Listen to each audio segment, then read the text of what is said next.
hoofstuk 22 van vers 24 af. Lukas 22 van vers 24 af.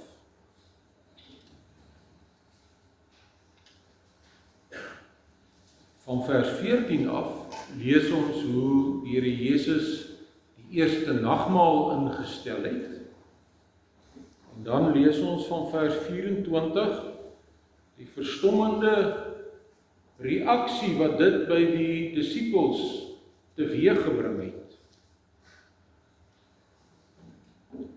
Lukas 22 van vers 24, daar het onenigheid onder hulle ontstaan oor wie van hulle as die belangrikste beskou moet word.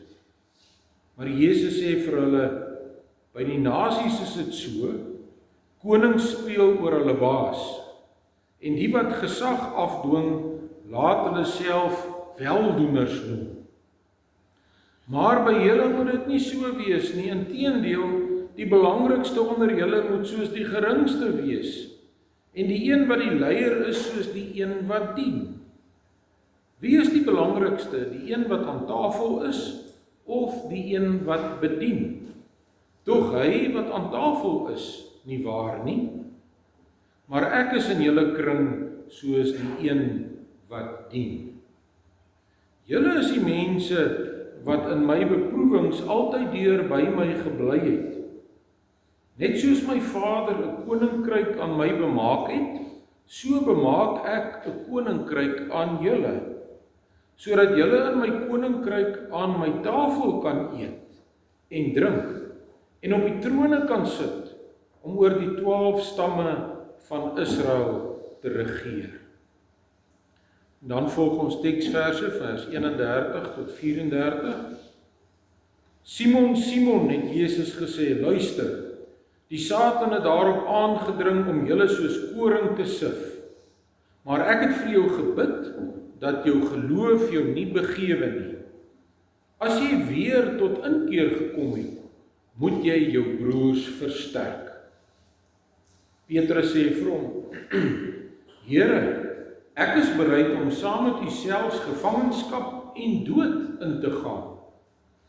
Maar hy antwoord Petrus, ek sê vir jou, die haan sal vandag nie kraai, voordat jy my 3 maal verloon het, deur te sê, dat jy my nie ken nie.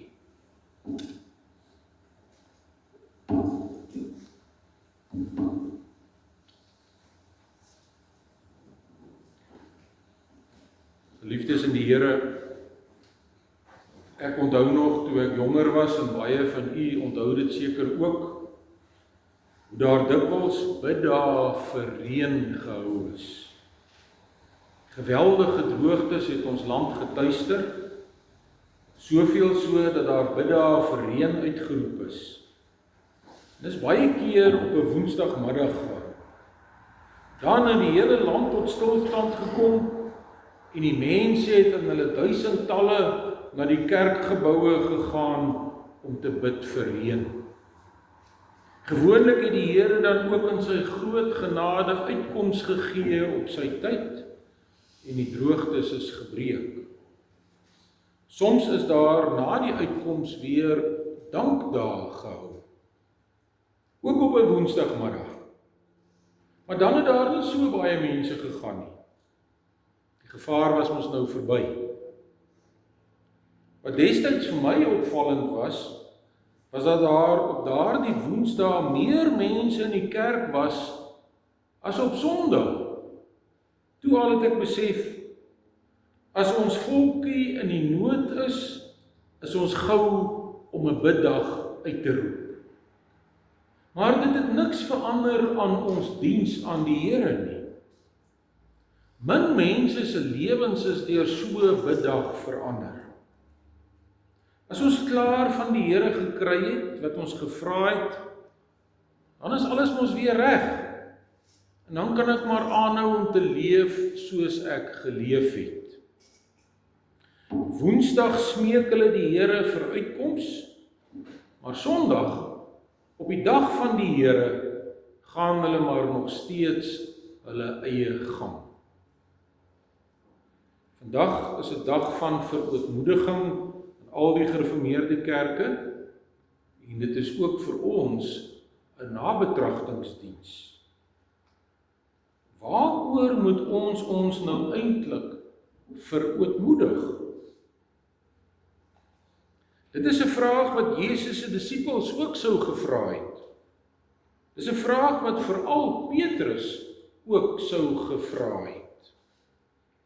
Ek my verootmoedig.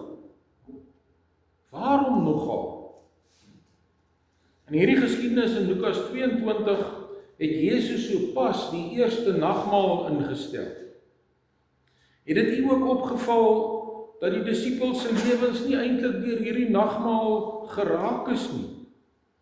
Jesus stel die nagmaal in en hy verkondig aan sy disippels dat hy mens geword het om vir hulle sondes te kom sterf. Dat sy liggaam aan die kruis gebreek gaan word en sy bloed vergiet gaan word ter wille van hulle. Wat is die gevolg? Wat doen die disippels as hulle daar van die nagmaaltafel af opstaan? Hulle begin stry oor wie die belangrikste is. Dis skandalig oppervlakkig. Hulle het nog so 'n swak besef van God se genade en die wese van godsdiens gehad. Ons ook maar. Baie van ons beleef ons godsdiens soos wat ons na 'n foto kyk. Wat is die eerste ding wat 'n mens doen as hy na 'n foto kyk? Wat is die eerste ding wat u doen? Die meeste van ons kyk heel eerste, waar is ek in die foto? Het ek daar mooi uitgekom? Lyk ek goed? Eers daarna kyk ek daarom gewoonlik ook wie is ook nog op die foto. En is dit nie hoe ons maar ook ons godsdiens beleef nie? Dit gaan oor my en my behoeftes. Ek staan in die middelpunt. My godsdiens moet my pas en moet gerieflik wees vir my.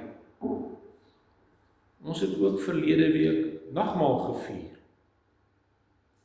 Waaroor het u daarna gepraat? Hoe 'n groot deel van die gemeente wat die sakrament uit die hand van die Here ontvang het vandag gekom vir die nabetragtingsdiens.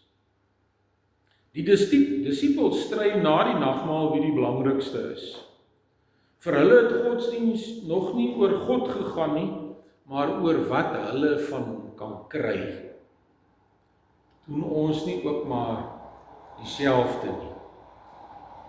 Jesus sê egter vir hulle van vers 25 af, by die nasies is dit so, koning speel oor hulle baas en die wat gesag afdwing, laat hulle self heldoeners noem. Maar by julle moet dit nie so wees nie. Inteendeel, die belangrikste onder julle moet soos die geringste wees. En die een wat die leier is soos die een wat dien. Wie is die belangrikste? Die een wat aan tafel is of die een wat bedien? Tog hy wat aan tafel is, nie waar nie. Maar ek is in julle midde soos die een wat dien. Ware godsdiens verander jou nie in 'n selfgerigte mens nie, maar in 'n dienskneg. 'n Dienskneg wat meeleef met sy medegelowiges. Na nagmaal behoort ek dus 'n nuwe voorneme te hê, nie om my eie dinge eerste te stel nie, maar om God en my naaste eerste te stel, om dankbaar en diensbaar te wees. Waarom moet ons voor die Here verootmoedig? Sodat die situasie in ons land beter kan word? Nee, as dit ons doel is, dan stel ons onsself steeds in die middelpunt en nie die Here nie. Nee, ons moet ons verootmoedig oor ons geneigtheid tot selfgesentreerdheid en oor ons gebrekkige dankbaarheid en diensbaarheid. as die Here jou werklik dankbaar maak vir jou verlossing in Christus, dan stel jy God se eer en alles voorop. Jy leef mee met jou medegelowiges en jy help hulle om hulle laste te dra. Jy offer jouself en jou eie belange op in diens van God en jou naaste. Jy volg die voorbeeld van Jesus. Dit bring ons dan by Jesus se gesprek met Petrus. Ja, as Jesus klaar met sy disippels gepraat het, praat hy met Petrus alleen en hy waarsku hom dringend. Jesus waarsku Petrus dringend dat die Satan hulle wil sif soos wat 'n mens koring sif. Koring wat nog gemeng is met die kaf word in 'n sif geskep. Dan word die sif hewig heen en weer geruk en gepluk en geskit, sodat die kaf bo bly lê en deur die wind weggewaai kan word. En net die koringkorrels alleen in die sif agterbly. En Jesus waarsku vir Petrus dat hy en sy mededisippels ewig deur die Satan heen en weer geruk en gepluk en geskit gaan word. Dit gaan vir hulle voel asof hulle in 'n reuse sif beland het, wat met geweld heen en weer geruk word. Wat is Petrus se reaksie hierop? Ewe selfvoldaan sê hy, ag, ek is tog nie bang nie, ek is mos sterk. Petrus sê vir Jesus, Here, ek is bereid om saam met U selfs gevangenskap en dood in te gaan. Ewe selfvoldaan sê Petrus, die Satan kan maar kom met sy ou siffie. Ek is reg vir hom. My geloof is sterk genoeg vir enige versoeking of beproewing. Die Here hoef nie bekommerd te wees nie, ek sal alleen regkom. Maar Jesus antwoord hom, Petrus, ek sê vir jou, die haan sal vannag nie kraai voordat jy my 3 maal verloon het, deur te sê dat jy my nie ken nie. Jy dink jy is so sterk. Jou selfvoldaanheid gaan nog jou ondergang beteken. Jy sê nou, jy sal saam met my gevangenskap ondergaan en jy selfs bereid om saam met my te sterf. Maar voor hierdie aand om is, sal jy my 3 maal verloon deur te sê dat jy my nie ken nie. Ja, vandag nog as 'n mens Jerusalem besoek, dan kan jy die kerk besoek wat gebou is om Petrus se selfvoldane gesindheid en sy verloning van die Here te gedenk. Die sogenaamde Gallicanto of Hanekraai kerk herinner jou om nie te selfvoldaan te wees nie. En elke keer as ons 'n weerhaan op 'n kerktoring sien, moet dit ons ook herinner aan ons geneigtheid om selfvoldaan op onsself te vertrou en nie aan die Here vas te hou in die geloof nie. Ons moet ons voor die Here verootmoedig oor hierdie selfvoldane streep in ons elkeen. Geliefdes, die Satan wou nie net vir Petrus rondskit in sy sif nie. Hy wil jou ook rondskit. Hy wil ons gemeente rondskit. Hy wil die kerk van die Here rondskit. Jesus waarsku nie net vir Petrus nie, maar ook vir ons. Jesus sê baie duidelik vir ons in Johannes 15 van vers 20 af, onthou wat ek vir julle gesê het, 'n slaaf is nie belangriker as sy eienaar nie. As hulle my vervolg het, sal hulle julle ook vervolg. En in 2 Timoteus 3 vers 1 lees ons, dit moet jy weet, in die laaste dae sal daar swaar tye kom.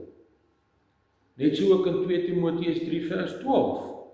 Almal wat in Christus Jesus toegewy aan God wil lewe, sal ook vervolg word.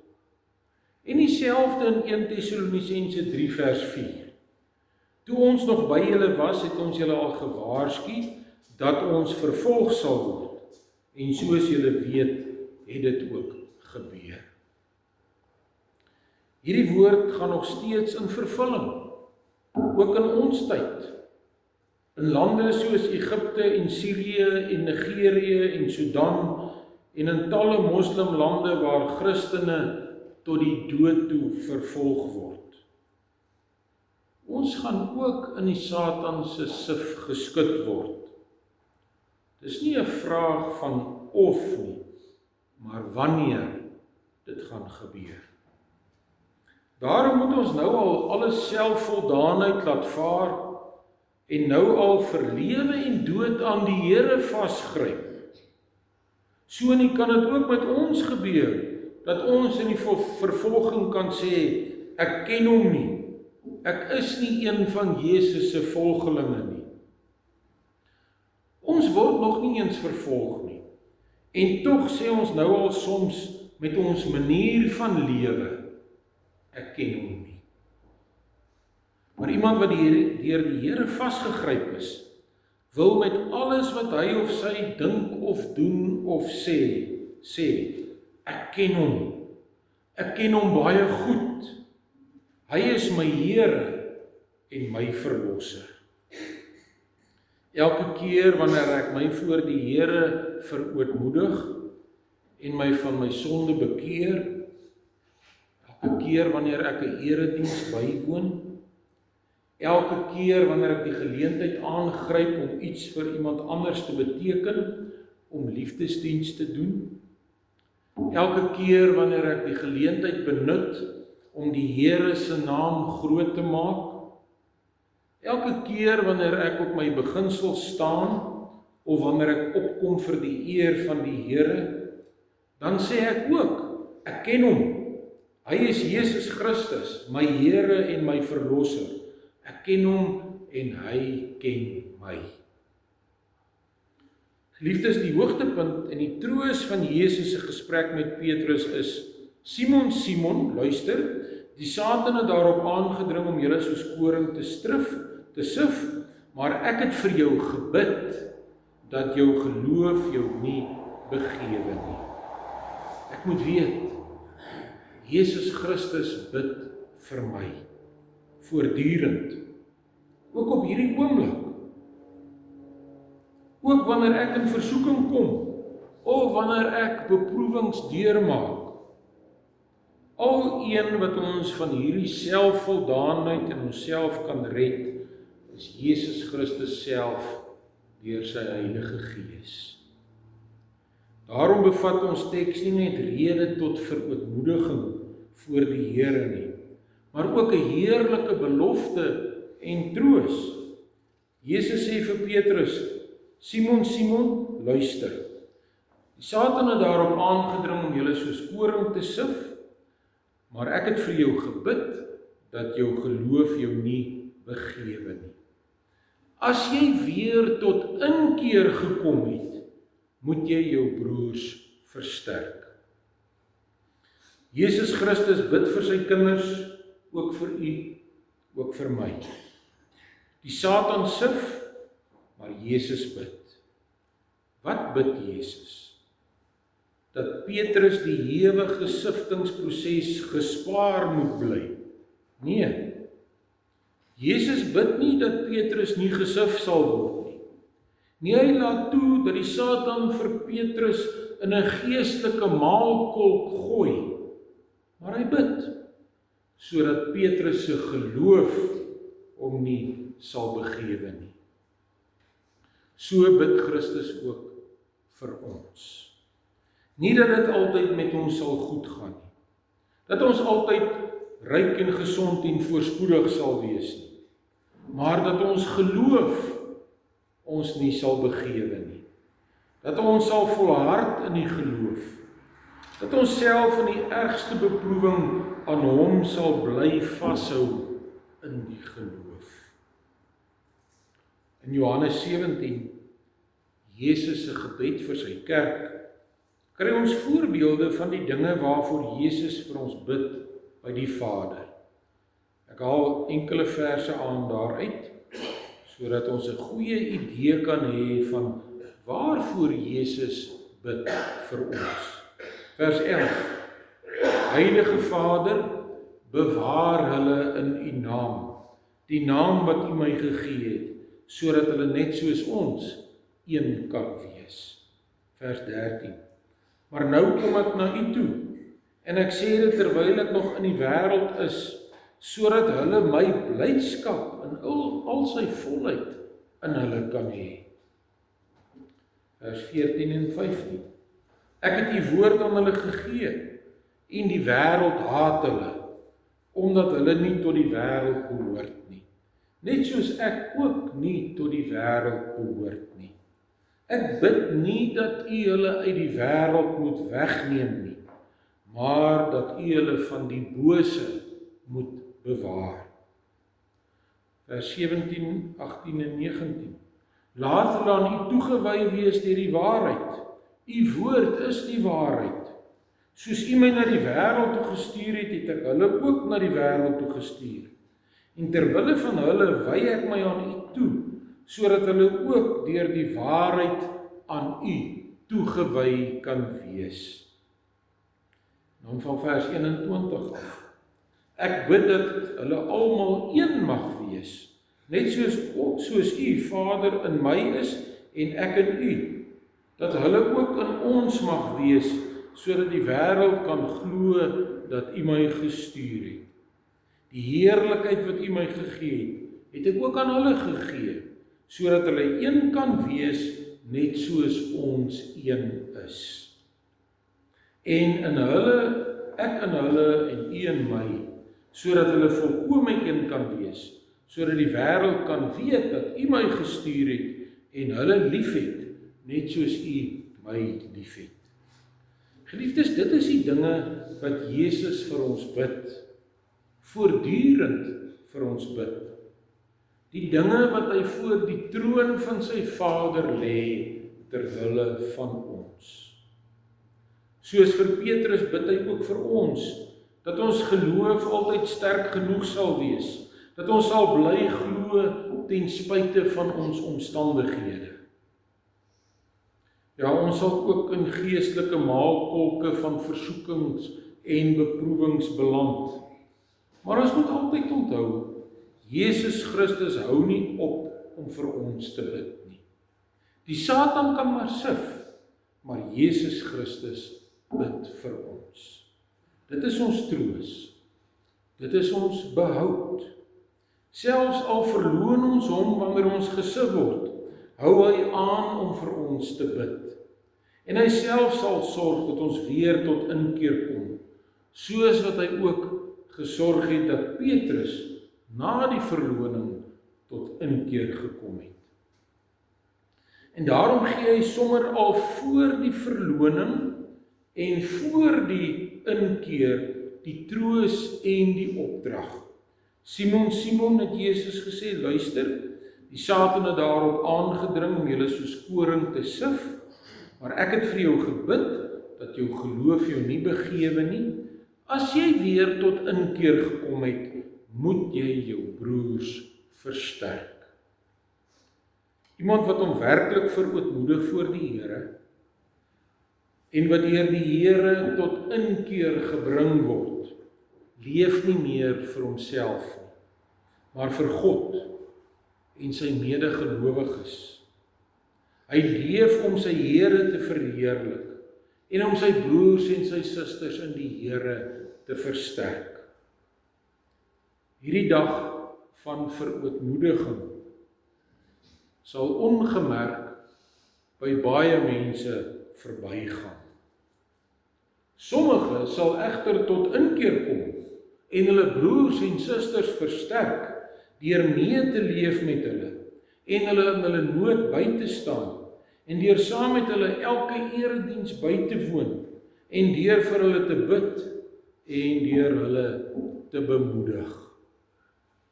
Hulle is die mense wat besef, ons verootmoedig ons nie sodat dinge in ons land of ons lewens beter moet word nie. Ons verootmoedig ons sodat ons tot inkeer sal kom en God al die eer sal kry wat hom toekom en ons medegelowiges al die ondersteuning sal kry wat ons kan gee. Ek sê dit weer. Ons verootmoedig ons nie sodat dinge in ons land beter moet word nie. Ons verootmoedig ons sodat ons tot inkeer sal kom en God al die eer sal kry wat hom toekom en ons medegelowiges al die ondersteuning kan kry wat ons kan gee. Geliefdes, dit alles kan alleen gebeur wanneer ons tot inkeer gekom het. Dit kan alleen gebeur wanneer ons deur die Here bekeer is. 'n Bekeerde mens, wanneer hy of sy na 'n spreekwoordelike foto van die gemeente kyk nie, waar is ek in die foto nie? Nee, hulle vra, waar is die eer van die Here in hierdie gemeente? Waar is my broers en my susters wat my hulp nodig het in die foto? 'n Bekeerde mens is meer begaan oor die sonde en die onreg en die liefdeloosheid en die korrupsie in sy eie lewe as die in die land. Liefdes, wat tans in ons land en in die wêreld en in die lewe gebeur, is niks ongewoon nie. Dit is bewys daarvan dat die Satan besig is om ons te sif. Maar Jesus is ook besig. Hy is besig om vir my te bid, dat ek in die geloof sal volhard. Dit maak my so dankbaar, dat ek kragtens Jesus se gebed, God bo alles liefhet, en my naaste soos myself, dat ek kragtens Jesus se gebed aanhou glo, aan die Here bly vashou, en dat ek daarom ook as iemand wat deur die Here bekeer is, my broers en my susters in die geloof aktief sal versterk. Amen. Kom ons dank saam.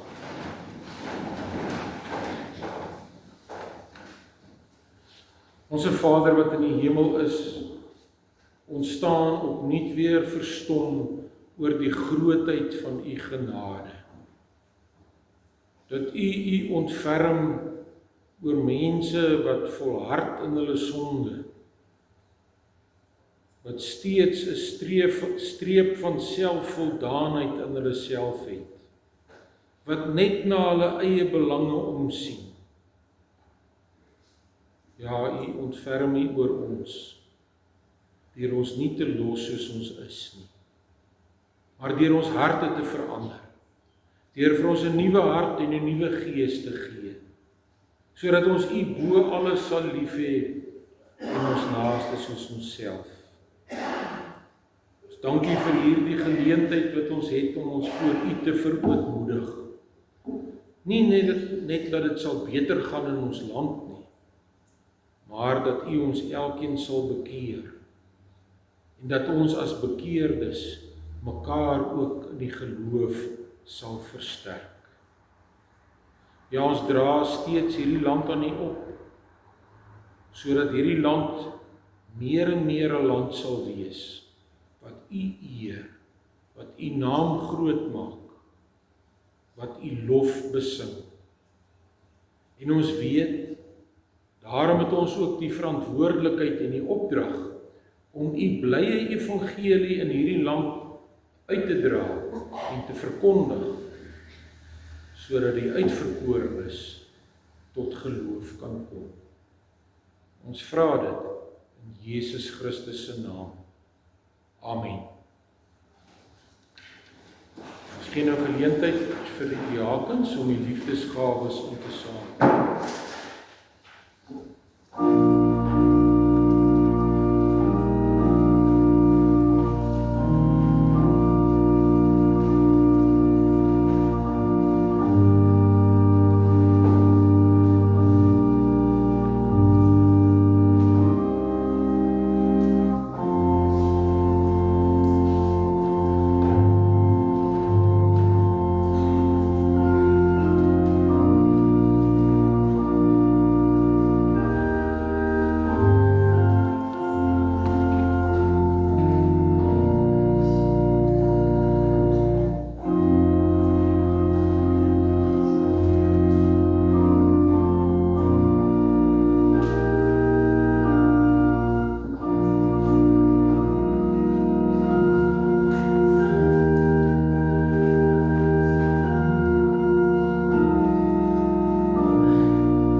52 vers 1, 5 en 10.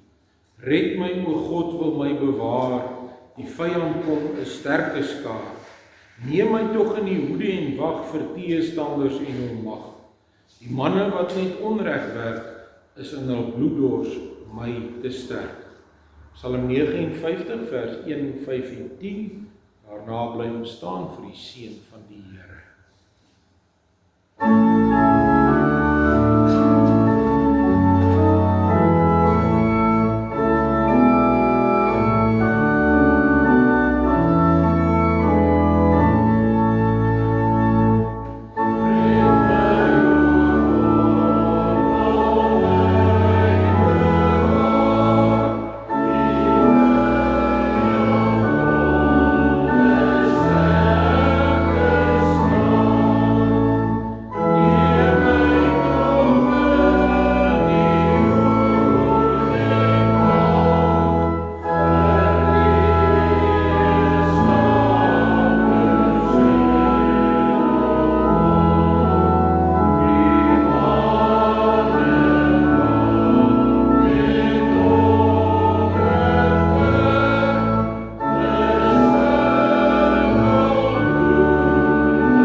Die genade van Jesus Christus ons Here, die liefde van God ons Vader en die gemeenskap van die Heilige Gees is met u en bly met u.